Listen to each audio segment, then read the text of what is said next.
Hello students, UP academic classes में आपका फिर से स्वागत है। कक्षा 12 के डिटर्मिनेंट चैप्टर में इससे पहले हम लोगों ने एक्सरसाइज फर्स्ट और सेकंड के लिए सिद्धांत देख चुके हैं। उसमें कि जो कुछ प्रमुख सवालें हैं उसको मैं आपके सामने हल कर रहा हूँ।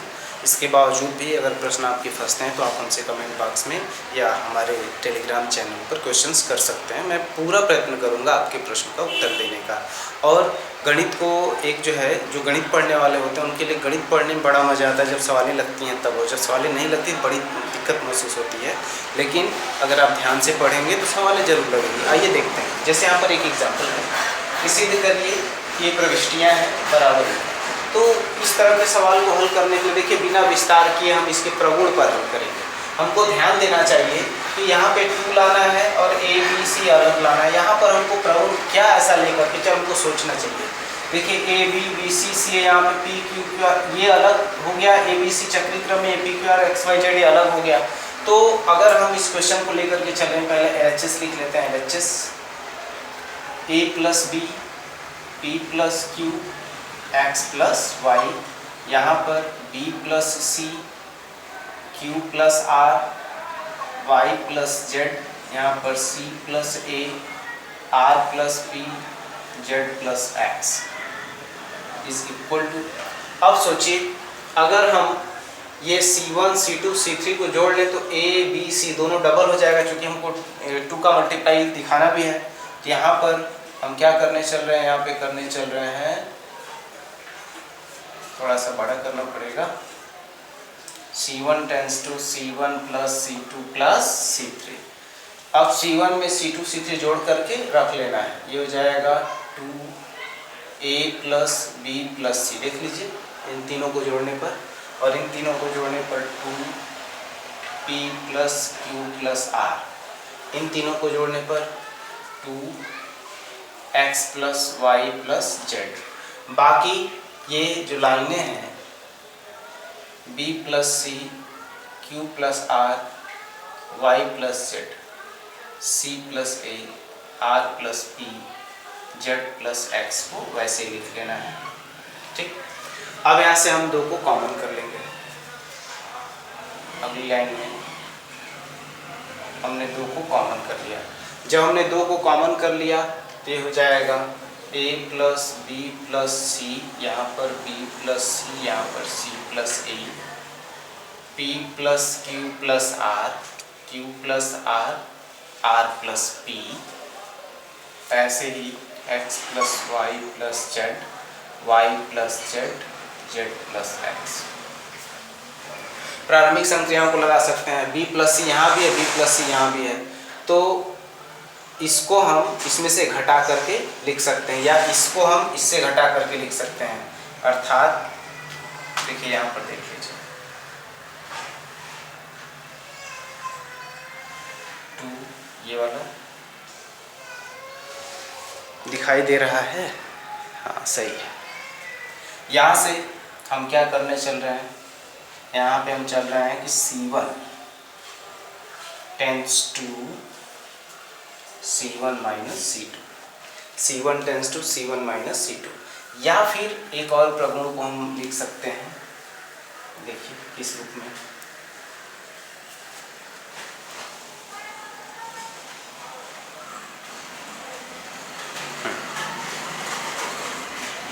हमने प्रगुण पढ़ा था कि किसी भी सारणिक में अगर C1 C2 चाहे C3 कोई भी अगर योगफल के पदों के रूप में हो तब उसी क्रम के 2 जो है सारणिक में उसको तोड़ा जा सकता है। देखिए B प्लस C, अब इसको हम एक A को और B प्लस C को एक योगफल के रूप में अलग अलग तोड़ रहे हैं। कैसे, प्रगुण देखिएगा, ये हो जाएगा A P X B plus C Q plus R Y plus Z C plus A, देखिए R plus P Z plus X के रूप में।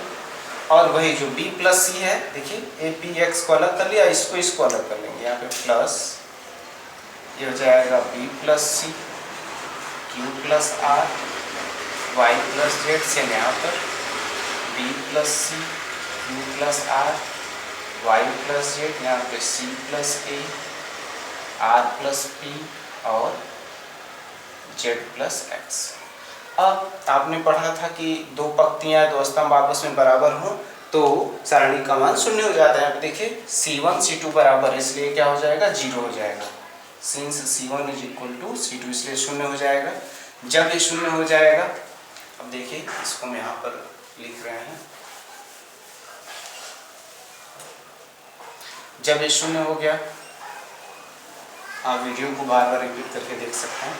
यहाँ पर अगर हम C रखना है, C लाना है तो C प्लस ए कब आएगा, जब इसमें से हम ए को घटा देंगे, यानी इसके आगे हम करने वाले हैं 2, यहाँ पर लिखेंगे C3 tense to C3 minus C1, तो हो जाएगा A P X B plus C Q plus R Y plus Z. देखिए C प्लस ए में से घटा दीजिएगा, C बचेगा, यहाँ पर R बचेगा, यहाँ पर Z बचेगा। अच्छा, अब हमको क्या लाना है, P B Q Y इसमें लाना है। B Q देखिए C यहाँ से घटा दीजिए, C को R को Z को। ठीक, अगले लाइन में C2 tense to C2 minus C3 प्रारंभिक संक्रियाओं से, तो A P X आपने जगह लिख लिया।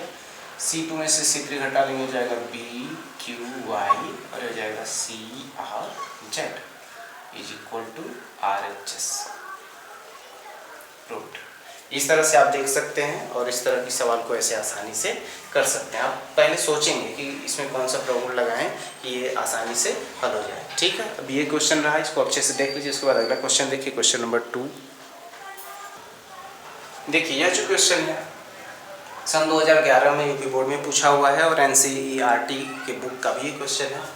तो यहाँ पर इसके बराबर हमको ये सिद्ध करना है।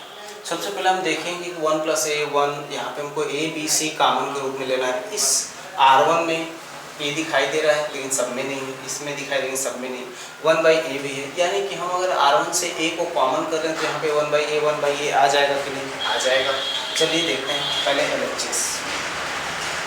LHS है आपके पास 1 plus a 1 1 1 1 plus b 1 1 1 1 plus c, ये C1 C2 C3 की प्रविष्टियाँ हैं।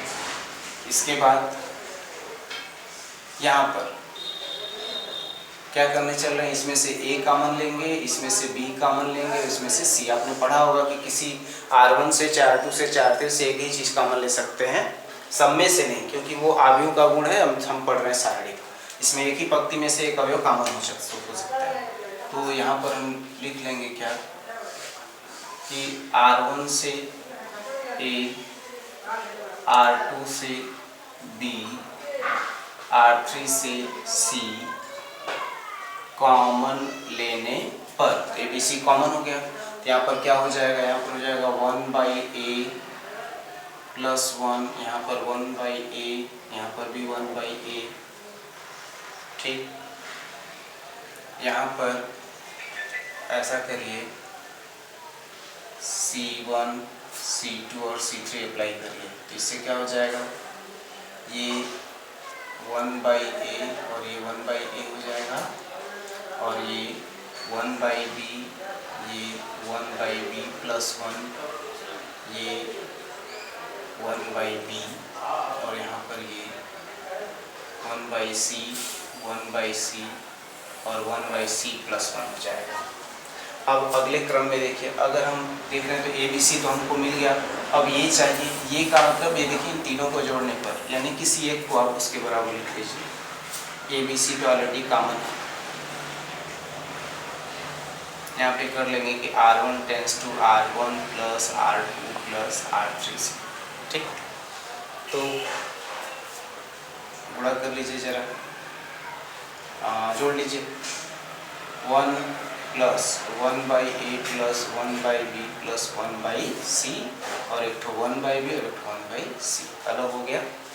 ऐसे यहाँ पर भी सबको जोड़ेंगे तो मिलेगा 1 plus 1/a plus 1/b plus 1/c, और यहाँ से 1/b प्लस 1 और यहाँ से 1/c अलग हो गया।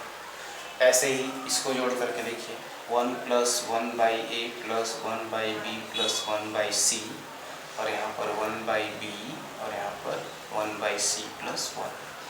अब देखिए C1 में एक ही चीज़ है तो ये पूरे को हम कॉमन कर सकते हैं, यानी ये हो जाएगा ABC और 1 + 1/a + 1/b + 1/c, और यहाँ पर हो जाएगा 1 1 1 1/b 1/b + 1 1/b 1/c 1/c 1/c। अब देखें ABC 1 + 1/a + 1/b + 1/c। यहाँ से अगर इन दोनों को 0 कर दें, कैसे करेंगे? R1 R2 R3 है, तो R2 tense to R2 - R1 और R3 tense to R3 - R1। क्योंकि R2 R3 में से R1 घटा सकते, इसलिए R1 पे संक्रिया नहीं होगी, केवल R2 R3 पर होगी। घटा लीजिए इसको, तो ऐसे लिख लेंगे 1/b 1/c, एक में से गया 0 और R2 - R1 ये हो जाएगा 1, क्योंकि 1/b से 1/b घट जाएगा, ये हो जाएगा 0।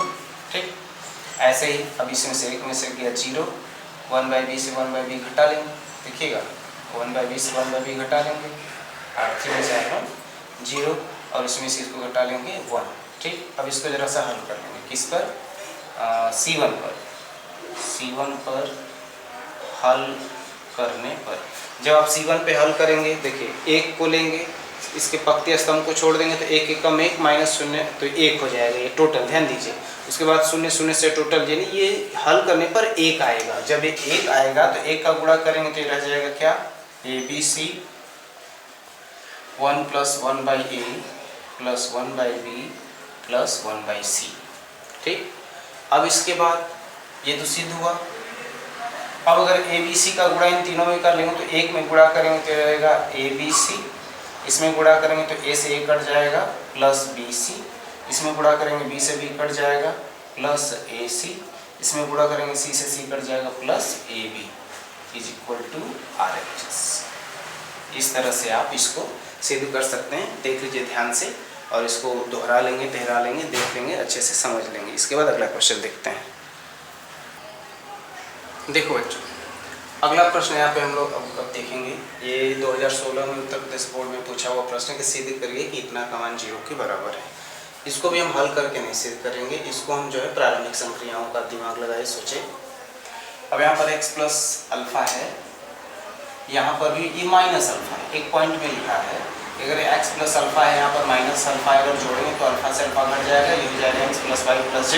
इसको जोड़ेंगे बीटा से बीटा घट जाएगा, x + y + z। ऐसे देखिए कर लेते हैं यहाँ पे solution. 1 1 1 x + alpha y + beta z + gamma y + z - alpha z + x - beta x + y - gamma, that is equal to, क्या करने चल रहे हैं? ये है C2 tense to C2 + C3। ये 1 1 1 ऐसे लिख रहे हैं। इसको आप जोड़िए, अल्फा से अल्फा घट जाएगा, x + y + z, बीटा से बीटा घट जाएगा, x + y + z, यहाँ पे गामा से गामा घट जाएगा, x + y + z। ये x + z - alpha, z + x - beta, और ये x + y - गामा। अब देखिए ये जो है C2, सब C2 के सभी अवयव एक ही समान है, तो इसको हम कॉमन ले सकते हैं। ये हो जाएगा x + y + z कॉमन के रूप में, ये हो जाएगा 1 1 1, ये जाएगा 1 1 1 x + z - alpha, z + x - beta, x + y - gamma. क्या किए हैं? C2 से x + y + z कॉमन, ठीक। सिंस यहाँ पर C1 = 0, जब दो C या दो R आपस में बराबर है तो क्या हो जाएगा? 0 हो जाएगा, यानी x + y + z × 0 that is equal to 0। देख लीजिए, ऐसे आप हल कर सकते हैं। देखिए स्टूडेंट्स, वैसे तो सारणी के बहुत सारे अनुप्रयोग है। मैंने शुरू में आपको जब सारणी का परिचय दिया था तो बताया था कि सारणी के अनुप्रयोग उच्च बीजगणितीय समीकरणों को हल करने में करते हैं। आगे जो है प्रतिस्थापन, कई सारे प्रतिस्थापन जब एक साथ कैलकुलस में होते हैं तब भी उसका प्रयोग करते हैं। परंतु सारणी के अनुप्रयोग आपके सिलेबस में दो तरह से है। देखिए कैसे। पहला, त्रिभुज का क्षेत्रफल ज्ञात करने में। कैसे? आप जानते हैं कि कोई भी त्रिभुज है, मान लीजिए ABC, जिसके निर्देशांक x1 y1 x2 y2 x3 y3 है, तो इसका क्षेत्रफल कैसे निकाला जाता है? 1/2 x1 y2 minus y3 plus x2 y3 minus y1 plus x1 x3 y1 minus y2। Actually ये है क्या? ये सारणी का ही रूप है। यानी त्रिभुज का जो क्षेत्रफल होता है वो 1/2 x1 y1 z1 x2 y2 z2 x3 y3 z3। इस सारणी को आप हल कर लेंगे, हाफ का मल्टीप्लाई, तो त्रिभुज का क्षेत्रफल प्राप्त हो जाएगा। पहला अनुप्रयोग है सारणी के रूप में। दूसरा अनुप्रयोग देखिए, दो बिंदुओं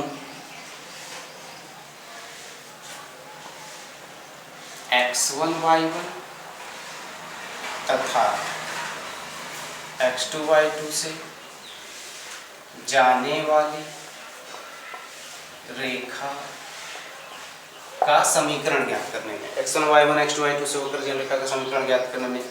देखिए इस रेखा का जो समीकरण आप निकाल सकते हैं, इसके लिए फार्मूला है x1 y1 1 x2 y2 1 is equal to 0। आप इसको हल कर लेंगे सारणी के रूप में, तो x1 y1 x2 y2 से होकर जाने वाली रेखा का समीकरण प्राप्त हो जाएगा। इस तरह आप देख रहे हैं कि सारणी के दो अनुप्रयोग अभी आपको रेखांकित में मैंने बताया। इसके आगे देखिए, देखो स्टूडेंट्स, वर्ग आव्यूह की सारणी क्या होती है? मैंने शुरू में आपको बताया था पहले वीडियो में कि वर्ग आव्यूह को सारणी में बदल सकते हैं। अगर वर्ग आव्यूह नहीं है तब सारणी में नहीं बदल सकते हैं। मान लीजिए कोई आव्यूह है ए, देखिए आव्यूह को बड़े कोष्ठक लिख रहे हैं ऐसे, ये हो जाएगा a11 a12 a13 a21 a22 a23 a31 a32 a33। देखिए ये क्या है?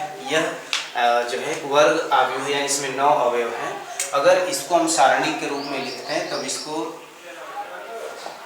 डिटर्मिनेंट ए लिखते हैं, या इसको ऐसे आप दो ऊर्ध्वाधर लाइन के बीच में लिख देंगे तो आप समझ जाएंगे कि इसको जो है दो ऊर्ध्वाधर लाइन के बीच में लिखना है, यानी सारणी के रूप में लिखना है। तो हो जाएगा a11 a12 a13 a21 a22 a23 a31 a32 और a33। इसको आप हल कर सकते हैं।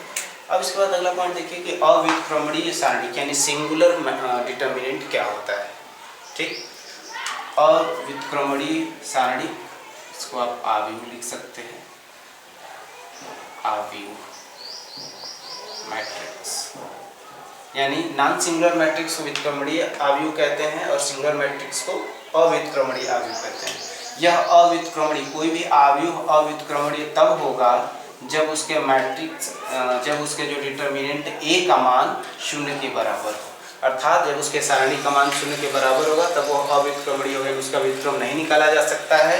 और अगर उसके सारणी का मान ये क्या है, मॉड्यूलस ए, एक तरह से बोल देंगे मॉड्यूलस ए दो उदाहरण लाइन में है, यानी डिटर्मिनेंट ए का मान जब 0 के बराबर नहीं होता है तब वह व्युत्क्रमणीय यानी नॉन सिंगुलर मैट्रिक्स होता है, तब उसके आव्यूह का जो है आप इन्वर्स निकाल सकते हैं। ठीक है, इसको ध्यान रखेंगे। अगला पॉइंट देखिए स्टूडेंट्स, किसी भी आव्यूह का उप सारणी क्या होता है? सबसे पहले तो आव्यूह कोई दिया हुआ है तो इसको हम सारणी के रूप में अगर लिखेंगे तो दो ऊर्ध्वाधर लाइनों के बीच में इसको a11 a12 a13 a21 a22 a23 a31 a32 और a33 लिख लिया।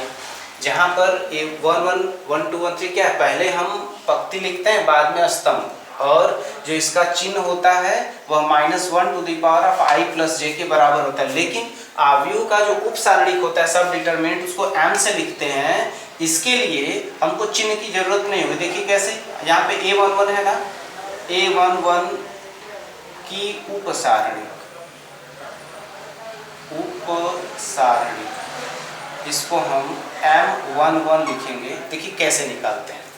a11 की उप सारणिक के लिए इसकी पंक्ति को छोड़ दिया, इसके स्तंभ को छोड़ दिया, आपके पास क्या बचा? जो बचा वो है a22, a23, a32 और a33। इस तरह से हम a11 की उप सारणिक निकाल दिए। अगर हमको मान लीजिए a22 की उप सारणिक निकालनी है या a31 की उप सारणिक निकालते हैं, a31 की उप सारणिक, ध्यान दीजिए इसको हम m31 अगर लिखते हैं, यानी a31 के पंक्ति को छोड़ देना होगा, a31 के स्तंभ को छोड़ देना होगा। अब हमारे पास क्या बचा? ये सारणी बची। उप सारणी किसको बोलेंगे? उसका a12, a13, a22 और a23। इस तरह से बच्चों आप 9 इसके फैक्टर हैं, 9 फैक्टर के 9 उप सारणिक निकाल सकते हैं। अब देखिए सहखंड या सहगुणनखंड क्या है? इसको कोफैक्टर कहते हैं। किसी भी वर्ग आव्यूह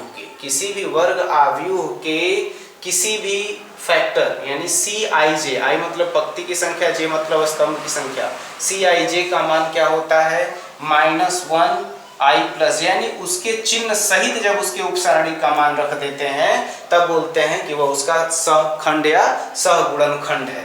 देखिए जैसे यहाँ पर अगर हमको a11 का सहगुणनखंड निकालना पड़े, देखिएगा तो -1⁻1+1, यानी कि अब इसके बाद देखिए a11 का जो उप सारणिक होगा, यानी इसके साथ जो उप सारणिक है इसके चिन्ह सहित लिखेंगे। ये हो जाएगा a22, a23, a32 और a33। जनरली आप इसको +1 लिख सकते हैं, प्लस में a22 या इसको गुणा करके भी लिख सकते हैं, आपके ऊपर है, वज्र गुणा a22, a33 माइनस a32 और a23 के रूप में ऐसे लिख सकते हैं। तो ऐसा किसी भी अवयव का जो है सहखंड या सहगुणनखंड ज्ञात कर सकते हैं, किसी का भी। देखिए a22 का निकाल के देखते हैं। a22 का सहगुणनखंड बराबर -1 पावर, अब देखिए 2 + 2, i का मान भी 2 है, j का भी मान 2 है। अब इसके पंक्ति और इसके स्तंभ को छोड़ देंगे तो क्या बचेगा? a11, a13, a11, a13, a31, a33, ऐसे इसके आगे हल कर सकते हैं। यानी 9 अवयव हैं तो 9 सहगुणनखंड भी प्राप्त होंगे। इस तरह से आप उप सारणिक और सहगुणनखंड आसानी से ज्ञात कर सकते हैं। इसको आप अच्छे से समझ लीजिएगा और बुक्स में भी देख सकते हैं।